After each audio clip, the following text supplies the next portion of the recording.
The smell of motor oil and metal shavings still clung to my uniform as I pulled into my driveway. 12 hours at the shop, dead tired, just wanting to see my baby, my 1967 Camaro SS, that I'd spent 18 months rebuilding from a rust bucket into perfection. I hit the garage remote.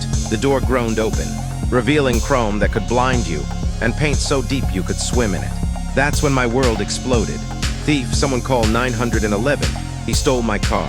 My HOA president neighbor Brenda came charging across the lawn like a rabid pit bull. Cell phone already pressed to her ear. Yes, there's a black man stealing my car right this second. Send everyone. Police sirens were already wailing in the distance. She'd called before even confronting me.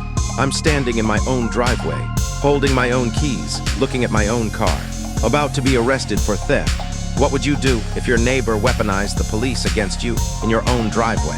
Where are you watching from? Let's see how far this insanity travels. My name is Marcus, and I'm a third-generation mechanic.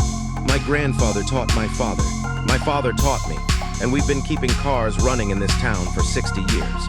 When my divorce finalized last spring, thanks to my ex-wife's sudden discovery that grease under fingernails isn't sexy, I used what little I had left to buy a modest house in Willowbrook Estates. Middle-class HOA community where the lawns are perfect, the mailboxes match, and everyone minds their own damn business.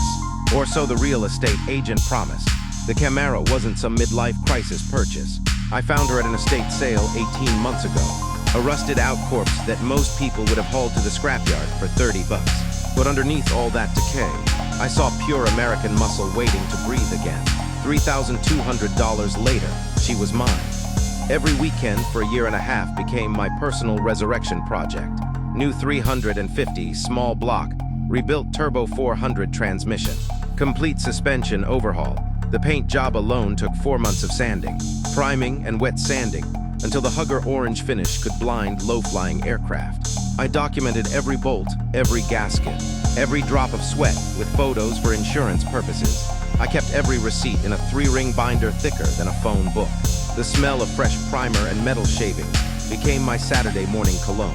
Coffee growing cold on my workbench, while I lost myself in the meditation of mechanical perfection.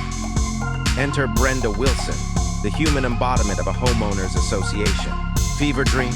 Brenda moved to Willowbrook 5 years ago and immediately appointed herself queen of everything. Real estate agent who drives a white BMW that gets detailed more often than most people shower. Manicured nails that have never touched actual work. Highlighted hair that defies gravity. And a smile that could freeze antifreeze. She'd been HOA president for 3 years running, unopposed because nobody else wanted to volunteer for neighborhood Gestapo duty. Her specialty was weaponizing paperwork. Trash cans left out 12 minutes past pickup.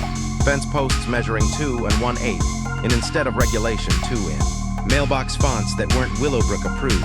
The woman once cited me for grass that allegedly exceeded the 2 1/2 in maximum. Showed up with an actual ruler, just maintaining community standards. She'd said with that synthetic smile, 2 weeks before the garage door incident, she'd marched over while I was bleeding brake lines. The screech of my impact wrench apparently offended her delicate sensibilities. Excuse me, but there's a noise ordinance. No power tools after 6 p.m. I wiped my hands on a shop rag. Stayed diplomatic. Actually, city ordinance permits hobby work until 9 p.m. Happy to show you the documentation. Her smile turned arctic. Well, we'll see about that.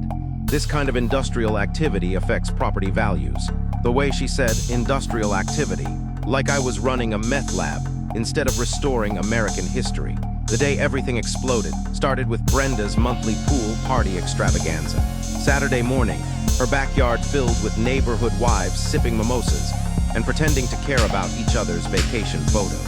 I could hear the artificial laughter through my garage walls. Then her voice cut through the chatter like fingernails on glass. Oh, that's my new Camaro. I just bought it from a classic car dealer in Phoenix. $45,000, but totally worth it. They're shipping it next week. My socket wrench clattered to the concrete floor. She was showing people photos on her phone. Photos of a car identical to mine. Basking in their impressed cool like she'd personally invented the combustion engine. Subscribe to next video.